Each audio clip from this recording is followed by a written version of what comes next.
नमस्कार दोस्तों, कैसे आप लोग।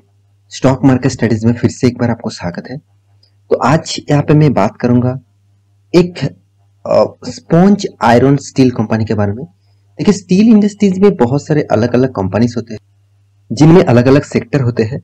तो आज मैं जिस कंपनी के बारे में बात करूंगा वो एक्चुअली देखा जाए तो स्पॉन्ज आयरन सेक्टर से जुड़े हुए हैं। तो स्पॉन्ज आयरन सेक्टर के साथ जुड़े हुए कंपनीज है और इस कंपनी का नाम आप पहले देख चुके हैं, जिंदल स्टील एंड पावर। तो Jindal steel and power company के बारे में आज बात करूंगा। तो ये इंडिया का स्पॉन्ज आयरन मैन्युफैक्चरिंग में इंडिया का नंबर 1 कंपनी है। तो इस कंपनी में एक गुड न्यूज भी है, साथ ही साथ इस कंपनी के डिटेल्स एनालिसिस में आपको यहाँ पे बताने वाला हूँ। तो वीडियो को लास्ट तक देखिएगा। और हाँ, अभी तक आपने इस चैनल को सब्सक्राइब नहीं किया तो जरूर सब्सक्राइब कर लेना, क्योंकि आपको daily basis stock market information, updates और बहुत कुछ जानना है तो इस चैनल में बने रहिए। तो चलो देख लेते हैं आज के स्टॉक के बारे में। तो सबसे पहले जो चीज मैं आपको दिखाने वाला हूँ वो है कंपनी का डिटेल्स। तो आप देखेंगे कंपनी एक्चुअली नाम कौन सा है, जिंदल स्टील एंड पावर। जो देखा जाए तो एक आप मैं पहले ही बता चुका हूँ, जो स्टील सेक्टर के साथ जुड़े हुए हैं, साथ ही साथ एनर्जी सेक्टर के साथ भी जुड़े हुए हैं। एनर्जी मतलब जो पावर सेक्टर है उसी के साथ जुड़े हुए हैं। तो कंपनी ओवरऑल आप देखेंगे तो कंपनी का जो बिजनेस मॉडल्स है वो स्टील एंड एनर्जी दोनों सेक्टर है। और इसका फाउंडर जो है वो ओपी जिंदल है। साथ ही साथ इस कंपनी का जो एक्चुअली बिजनेस मॉडल्स है वो आप यहाँ पे देख सकते हैं। साथ ही साथ आप देख सकते हैं कंपनी का हेडक्वार्टर कहाँ पे में है, न्यू दिल्ली में। तो कंपनी के बारे में जानना है तो आपको यहाँ पे डिटेल्स चेकआउट करना है, कंपनी किस तरीके से यहाँ पे बिजनेस कर रहा है और किस तरीके से उसका बिजनेस को ग्रोथ हो रहा है। तो कुछ डेटा यहाँ पे दिए गए हैं, आप वहाँ पे चेकआउट कर सकते हैं। तो इस कंपनी के सबसे जो इंपॉर्टेंट पॉइंट्स है वो है शेयर होल्डिंग पैटर्न, मतलब कितने किस के पास कितना होल्डिंग है वो आप यहाँ पे जान सकते हैं। जैसे आप देख सकते हैं प्रोमोटर ग्रुप मतलब जिंदल फैमिली के ग्रुप 60% होल्डिंग है। साथ ही साथ फॉरेन इंस्टीट्यूशन इन्वेस्टर के पास 23% होल्डिंग है। पब्लिक के पास कितना 7% होल्डिंग है, मतलब उतना ज्यादा नहीं है। और साथ ही साथ आप देख सकते हैं बोर्ड इसके ऊपर है फाइनेंशियल इंस्टीट्यूशन जैसे बैंक, म्यूचुअल फंड और इंश्योरेंस कंपनी और सेंट्रल गवर्नमेंट में कुछ स्टेक यहाँ पे खरीदारी करके रखे हैं अराउंड 4% तक। तो इस कंपनी की हर हिस्सेदारी हर कंपनी के पास, हर इंस्टीट्यूशन के पास इसका हिस्सेदारी है। तो अभी इस कंपनी के बाकी डिटेल्स दिखाने से पहले आप इसका प्रोडक्ट्स भी आप देख सकते हैं, कौन सा प्रोडक्ट बनाते हैं। जैसे रेल्स के ऊपर यहाँ पे देखिए, साथ ही साथ कलम्स के ऊपर यहाँ पे देख सकते हैं, प्लेट्स के ऊपर, साथ ही साथ एंजल के ऊपर और वायर रोड्स के ऊपर, राउंड बार्स के ऊपर। तो बहुत सारे स्पेसिफिक कुछ स्टीम्स के ऊपर कंपनी काम करते हैं। साथ ही साथ कंपनी का डिटेल्स यहाँ पे पूरा पूरा दिया गया है। साथ ही साथ कंपनी कोल माइनिंग यहाँ पे देखिए, कोल माइनिंग के ऊपर भी कंपनी कुछ काम कर रहा है, जैसे पावर सेक्टर के साथ जुड़कर काम कर रहा है। तो एक्चुअली देखा जाए तो कंपनी का मेन बिजनेस जो है वो स्पॉन्ज आयरन का बिजनेस है। तो देखिए, आप वेबसाइट विजिट करेंगे तो आपको पूरा के पूरा डिटेल्स पता चल जाएगा।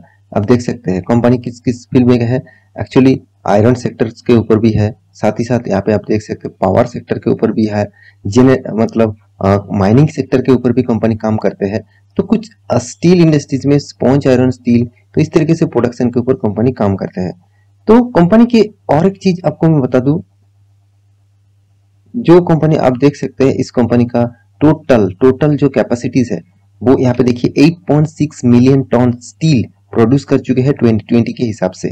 कंपनी के एम्प्लॉयज है 20,000 प्लस, तो बहुत सारा एम्प्लॉयज है इस कंपनी का। और यहाँ पे देखिए कंपनी का मैन्युफैक्चरिंग यूनिट जो है वो एक्चुअली जो इंस्टॉल है कैपेसिटी जो है 5049 मतलब कैपेसिटीज है पावर जनरेट करने के लिए। और यहाँ पे देख सकते हैं 2 मिलियन कमोडिटी पीपुल बेनिफिट्स इस कंपनी से लेते हैं। तो कितना बड़ा मार्केट को कैप्चर करके रखा आप यहाँ पे देख सकते हैं। तो कंपनी का टोटल जो CSR प्रोजेक्ट है 20 प्लस है। और कंपनी का शेड्यूल यहाँ पे देखिए कुछ स्टूडेंट्स है स्कॉलरशिप के लिए, वो कंपनी 10,000 से भी ज्यादा स्कॉलरशिप कंपनी देते रहते हैं। तो एक एक्स्ट्रा बेनिफिट कंपनी देते रहते हैं। तो ये कहाँ से देते हैं, कंपनी का अगर इनकम नहीं होते वो कहाँ से दे पाएंगे। तो यहाँ पे आप और भी कुछ देख सकते हैं। यहाँ पे देख सकते हैं जो स्टील कंपनी है उसके लिए million tonne per annum 8.6 million tonne per annum steel produce करते हैं। और देखिए इंस्टॉल कैपेसिटी है इसका 5049 मेगावाट, और साथ ही साथ 40K करोड़ यहाँ पे consolidated gross revenues company generate कर चुके हैं। तो कंपनी के हर पैरामीटर्स यहाँ पे आप चेकआउट कर सकते हैं, उसके बाद कंपनी के बारे में आपको जानकारी ज्यादा से ज्यादा मिल जाएगा। तो अभी देखता हूँ कंपनी के कौन सा गुड न्यूज आया, उसके बाद कंपनी के बाकी डिटेल्स भी आपको दिखा देता हूँ। तो उससे पहले कंपनी के कुछ डिटेल्स आपको दिखा दूं। देखिए कंपनी एक मिड कैप टाइप कंपनी है, 38,000 करोड़ का मार्केट कैप है।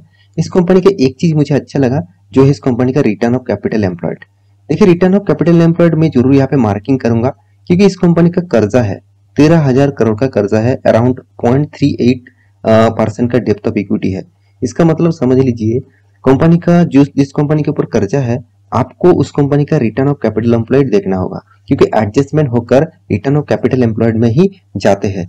तो मेरे हिसाब से मैं पहले आपको बता चुका हूँ 20 से 30 के ऊपर अगर बीच में है तो एक एवरेज लेवल माना जाता है इसका return of equity and return of capital employed. तो रिटर्न ऑफ इक्विटी तो उतना ज्यादा नहीं है, फिर भी देखिए इस कंपनी का कर्जा है, तो इसको आपको इस चीज को देखना चाहिए। तो कंपनी के बाकी पैरामीटर दिखा दूं। कंपनी का इंडस्ट्रीज पी रेशियो 10 है, मगर कंपनी का पी रेशियो बहुत लो लेवल में है, 6.42 है। तो कंपनी का प्रोमोटर के पास होल्डिंग 60% से भी ज्यादा है, और कंपनी के हाथ में फ्री कैश फ्लो 11,124 है। तो इसका मतलब कंपनी के हाथ में कैश फ्लो भी अच्छा खासा है। और इन्वेंटरी जो डे है, इन्वेंटरी डे 130, मतलब इसका इन्वेंटरी डे 130 है, और डेटोस डे 9.3 है।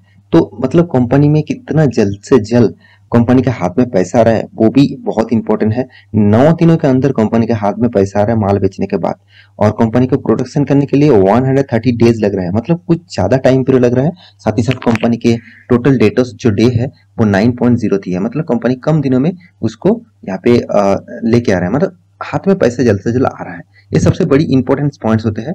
कंपनी के बाकी पैरामीटर्स दिखा दूं तो कंपनी जिस सेक्टर से काम करते हैं स्पॉन्ज आयरन टील्स के ऊपर, वो इंडिया का नंबर 1 कंपनी है, क्योंकि इसका मार्केट कैप के हिसाब से कंपनी नंबर 1 है।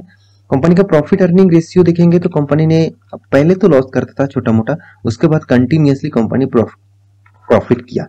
अभी देखना है कंपनी की ईयर ऑफ ईयर बेसिस की बात करूं तो company year of year basis देखेंगे तो बीच बीच में कंपनी बहुत बार लॉस किया, अभी फिलहाल फिर भी कंपनी प्रॉफिट में आया है।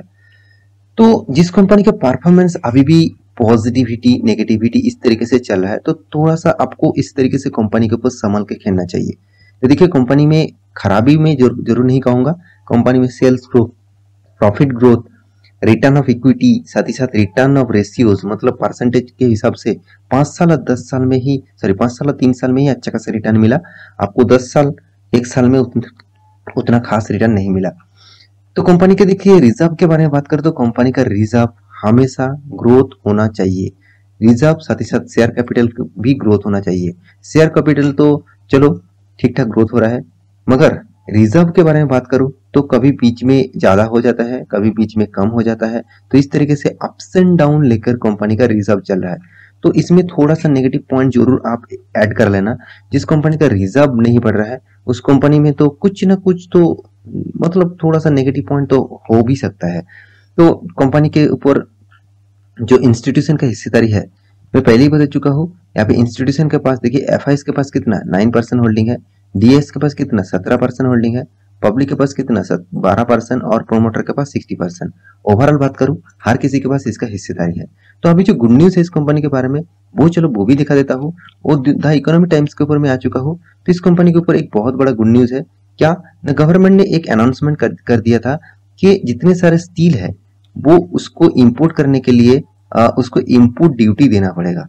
तो मान के चलिए इंपोर्ट ड्यूटी ऑफ, यहाँ पे देखिए export, impact of export duty will be limited on Jindal steel and power. तो एक्चुअली यहाँ पे क्या बताया जा रहा है, एक्सपोर्ट करने का जो ड्यूटीज है, देखिए 2 तरीके ड्यूटीज लगते हैं, मतलब चार्जेस लगते हैं। ड्यूटीज को आप टैक्सेस के हिसाब से भी बोल सकते हैं। तो इंपोर्ट भी ड्यूटी लगते हैं, साथ ही साथ एक्सपोर्ट का भी ड्यूटी लगते हैं। मतलब बाहर से कोई प्रोडक्ट आप इंडिया में लेके आ रहा है उसके लिए भी गवर्नमेंट को चार्जेस देना पड़ेगा, और कोई प्रोडक्ट आप बेच रहे हैं बाहर की कंट्रीज में भेज रहा है उसके लिए भी आपको चार्जेस देना पड़ेगा। तो ये दोनों ड्यूटी, दोनों टैक्सेस आपको देना पड़ेगा। तो इसको बोलते हैं एक्सपोर्ट ड्यूटी।